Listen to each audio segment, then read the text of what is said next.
amma yoonaan anjiroota goota tamarraa sinna miidhee sinna moo'ee anjaladheen beeku kan biraa jiruu koobaati wal beena rakkoon nammiine takkuma wayyaa bareedan akkootu lakkii kan kee kun adduma jiruu koobaati wal beena rakkoon nammiine takkuma wayyaa bareedan akkootu lakkii kan kee kun adduma.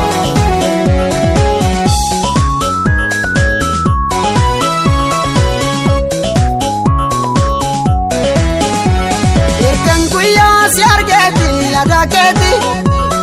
kunoo koboona dubbisa malmallisa hirkan guyyaa si argeeti yadakeeti kunoo koboona dubbisa malmallisa ati silaa quban qabdu si jaalachuu kiyyan beektu yaada galee jiruutiyya qabamee mana kootu ati silaa quban qabdu si jaalachuu kiyyan beektu yaada galee jiruutiyya qabamee mana kootu dafiiko taskootu dafiiko taskootu dafiiko taskootu dafiiko taskootu dafiiko taskootu dafiiko taskootu.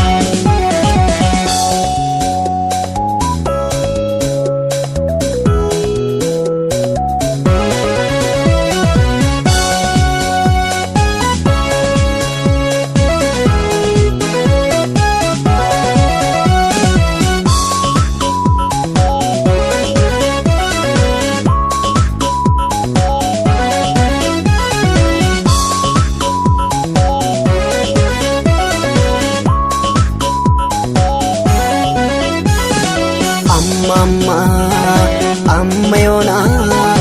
anjiroota goota tamarraa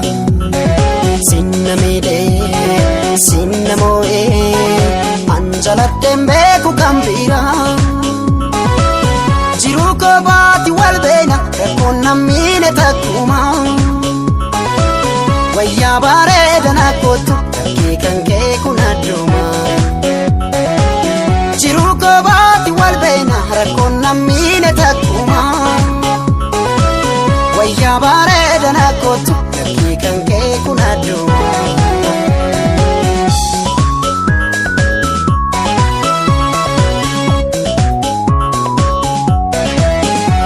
Hirkan guyyaa si argeeti yadakeeti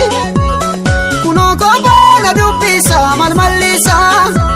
hirkan guyyaa si argeeti yadakeeti kunoo koboona dubbisa malmallisa ati silaa quban qabdu si jaalachuu kiyyan beektu yaada galee jiruutiyya qabamee mana kootu ati silaa quban qabdu si jaalachuu kiyyan beektu yaada galee jiruutiyya qabamee mana kootu